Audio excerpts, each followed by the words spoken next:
Sejumlah mantan pemain Oriental Circus Indonesia atau OCI mendatangi kantor Kementerian HAM di Kuningan, Jakarta Selatan. Kedatangan mereka untuk audiensi dalam mencari keadilan usai menjadi korban eksploitasi dan penyiksaan semasa bekerja.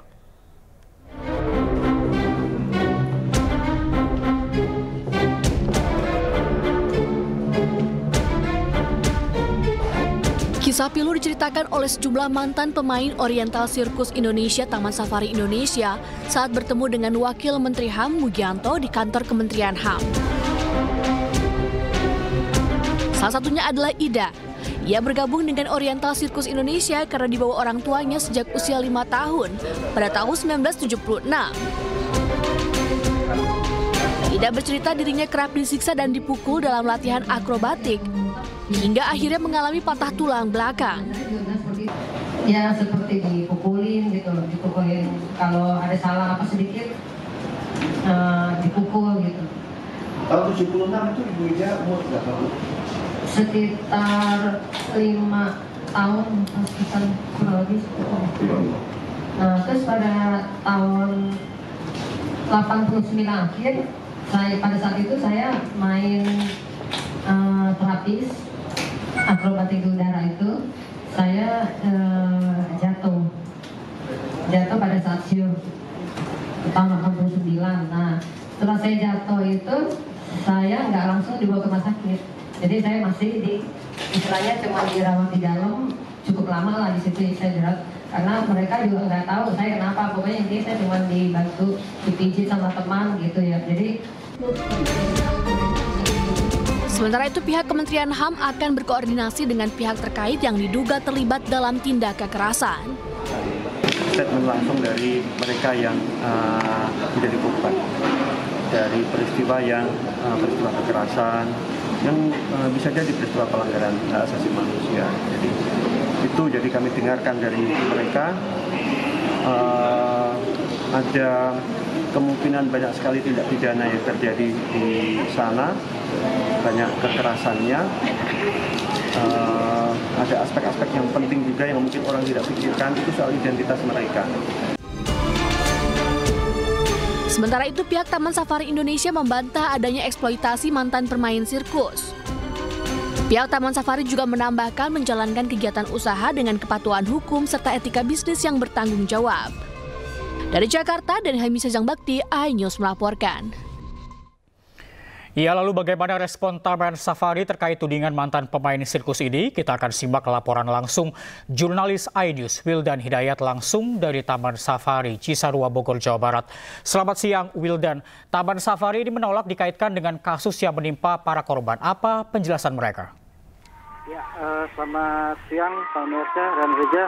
Saat ini di Taman Safari Indonesia Cisarua, Kabupaten Bogor, Jawa Barat, masih seperti terlihat di belakang saya, masih banyak wisatawan yang berkunjung ke lokasi ini, dan sepertinya mereka tidak mengetahui akan kejadian yang terjadi di diperbincangkan, dan sempat mengatakan dari pihak Taman Safari melalui rilis yang dikirim ke kami bahwa tidak ada kaitannya antara pihak Taman Safari dengan sirkus Oriental yang berada di Taman Safari ini. Mengingat sirkus Oriental memang ada pada tahun 70-an dan pertama kali didirikan Taman Safari itu sekitar tahun 70-an. Reza. Ya, Wildan, pihak Taman Safari ini menyangkal adanya kasus tersebut. Apa kemudian langkah yang kemudian diambil oleh pihak Taman Safari ke depannya? Ya, hingga saat ini Reza, kami masih belum bisa menemui pihak Taman Safari. Hanya pihak Taman Safari sudah mengirimkan rilis yang sudah disampaikan bahwa tidak ada kaitannya antara pihak Taman Safari dengan individu. Artinya individu yang melaporkan kejadian ini kepada Kemenkumham. Reza. Baik, Wildan, kalau dilihat dari situasi saat ini di sana di depan Taman Safari, apakah ada aksi unjuk rasa ataupun bentuk protes lainnya yang terjadi di sekitar lokasi saat ini? Ya, seperti tadi saya sampaikan sebelumnya bahwa sampai saat ini tidak ada kegiatan yang memang berbau-bau terkait dengan yang tadi disampaikan oleh Reza, terkait itu unjuk rasa dan sebagainya. Terlihat di belakang saya bahwa masih ramai dikunjungi oleh wisatawan yang melihat di Taman Safari ini, Reza. Baik, berarti dapat dikonfirmasi bahwa para pengunjung ini tetap hadir seperti biasa ya, Wildan? Ya, betul, Reza. Saat ini memang sejak tadi pagi saya berada di sini sekitar pukul 9 waktu Indonesia Barat. Di sini memang sudah banyak yang datang ke Taman Safari ini. Mungkin mereka memang belum mengetahui apa yang terjadi di dalam Taman Safari ini. Dan dalam rilis yang disampaikan juga memang pihak Taman Safari itu membantahnya tidak ada kaitannya antara Taman Safari dengan mereka yang datang ke Kementerian HAM itu, Reza. Baik, Wildan, apakah Anda dapat menjelaskan kembali kronologi kejadian yang dilaporkan oleh beberapa korban dari OCI kemarin ke Kementerian HAM? Ya, kronologis ini memang pada saat sejumlah orang yang mengaku bahwa mereka itu adalah dari pemain sirkus oriental. Dan untuk diketahui juga, Reza, bahwa sirkus oriental ini memang dulu ada di Taman Safari ini, dan mereka ini adalah cikal bakal daripada Taman Safari. Sebelum Taman Safari berdiri, sirkus oriental terlebih dahulu yang sudah berada di sini. Dan saat ini Taman Safari sudah dibentuk oleh keluarga dari yang mendirikan Taman Safari itu, keluarga Manangsang. Dan saat ini juga Taman Safari sudah tidak ada kaitannya dengan yang dikatakan oleh mereka itu seperti sirkus oriental. Karena sirkus oriental saat ini sudah tidak ada lagi, Reza. Baik, kami akan terus menunggu update dari Anda, Wildan Hidayat. Terima kasih atas laporan Anda. Selamat siang, selamat bertugas kembali.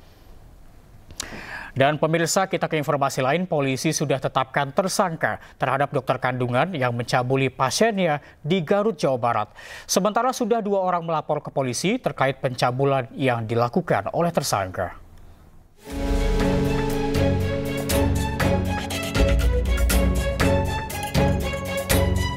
Usai menjalani pemeriksaan intensif di Polres Garut, dokter yang mencabuli pasiennya saat pemeriksaan kandungan ditetapkan sebagai tersangka. Penetapan status tersangka dilakukan setelah pihak penyidik melakukan gelar perkara kasusnya. Tersangka sebelumnya diamankan kurang dari 24 jam setelah videonya viral.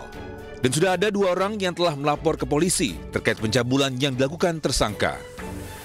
Sementara klinik yang menjadi lokasi kejadian masih beroperasi. Namun tersangka sudah tidak lagi membuka praktek di wilayah Garut 3 bulan terakhir. Sudah ditetapkan sebagai tersangka, tapi masih dalam pemeriksaan.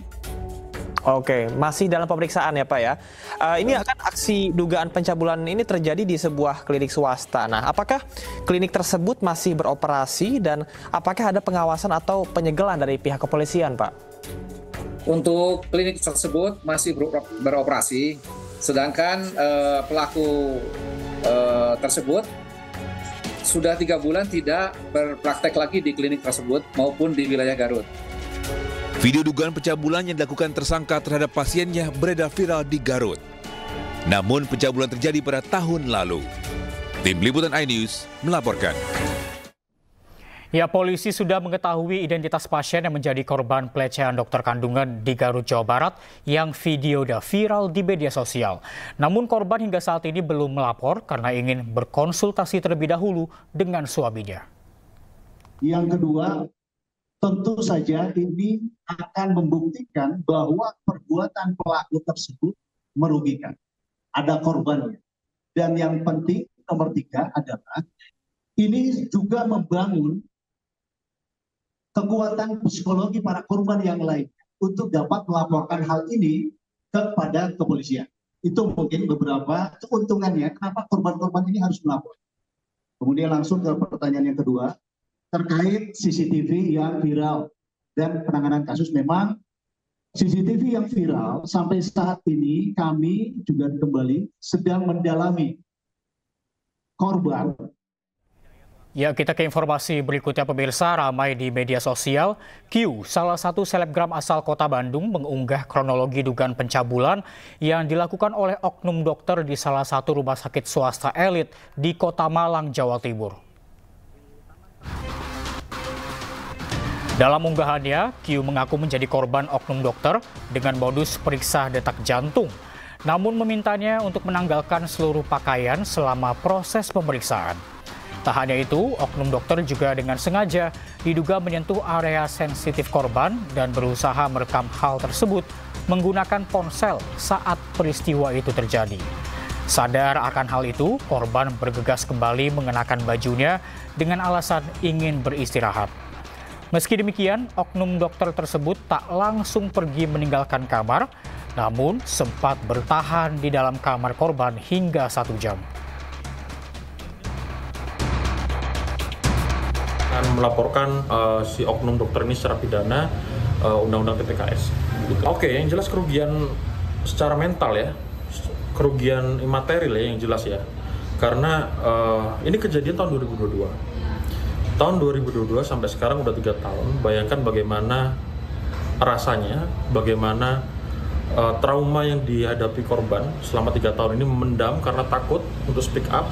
Yang pada akhirnya hari ini korban speak up, kemarin ya korban speak up mengeluarkan unek-uneknya. Jadi saya bisa membayangkan bagaimana keresahan. Ya, kami akan mengikuti norma hukum pidana, perdata, disiplin, dan etika profesi. Hari ini kami masih akan rapat karena baru muncul kan tadi pagi ya. Kemudian dari rumah sakit juga kami kan menunggu. Tapi apapun kami sudah menyiapkan bahwa pasti akan ada pembinaan pada yang bersangkutan, termasuk penjatuhan sanksi. Dasarnya adalah norma itu tadi. Ya, pemirsa, Kejaksaan Tinggi Jawa Barat menunjuk 4 jaksa penyidik untuk menangani kasus dugaan pemerkosaan yang dilakukan oleh Dokter Residen PPDS Priguna Anugrah Pratama terhadap pasien dan keluarga pasien di Rumah Sakit Hasan Sadikin, Bandung, Jawa Barat.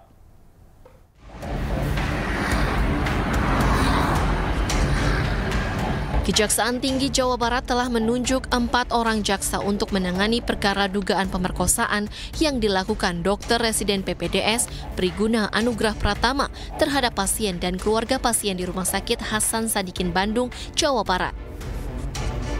Selain itu, pihaknya telah menerima surat pemberitahuan dimulainya penyidikan atau SPDP dari penyidik Reskrim Polda Jawa Barat terkait dengan perkara tersebut pada akhir Maret 2025.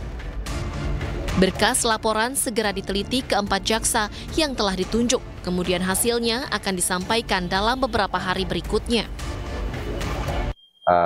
Kejati telah menunjuk 4 orang jaksa untuk menangani perkara tersebut, di mana dari 4 orang jaksa tersebut ada jaksa perempuan yang ditugaskan dalam tim tersebut. Terkait hal tersebut, itu nanti dilihat dari persidangan, tetapi menurut hukum acara, karena perkaranya kesusilaan, sidangnya akan digelar secara tertutup.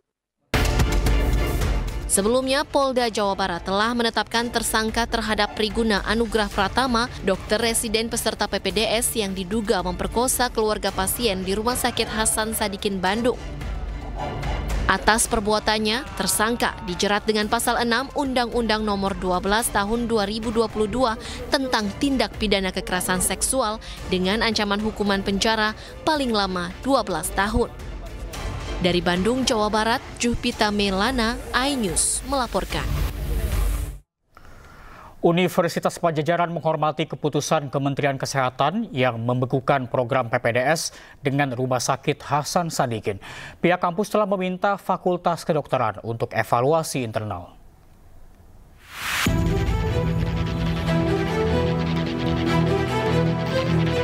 Pihak Universitas Padjadjaran menghormati keputusan Kementerian Kesehatan yang membekukan program PPDS antara Universitas Padjadjaran dengan Rumah Sakit Hasan Sadikin, Bandung. Pihak kampus menegaskan bahwa program PPDS yang dihentikan sementara hanya di Rumah Sakit Hasan Sadikin.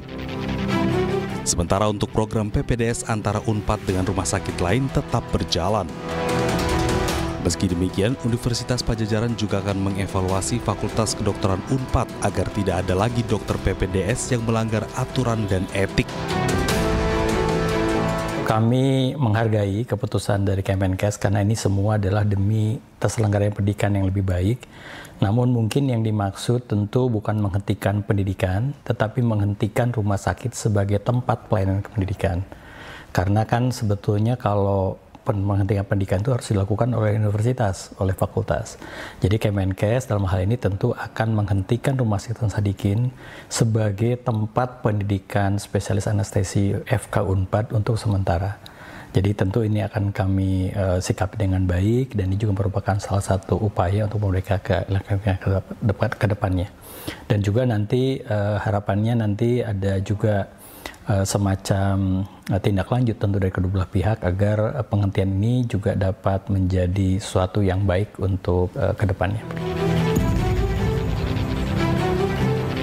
Sebelumnya, Kementerian Kesehatan membekukan program PPDS antara Unpad dengan Rumah Sakit Hasan Sadikin Bandung. Pembekuan itu berlangsung selama 1 bulan saat evaluasi dilakukan oleh Kementerian Kesehatan.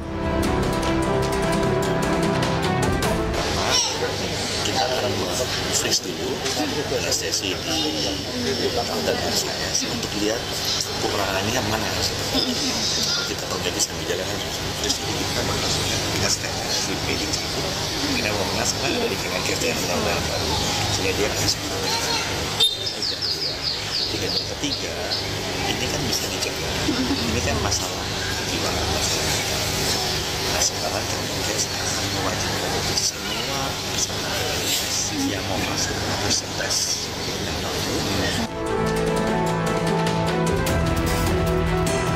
Pembekuan program ini buntut dari kasus pemerkosaan yang dilakukan oknum dokter PPDS di Rumah Sakit Hasan Sadikin Bandung.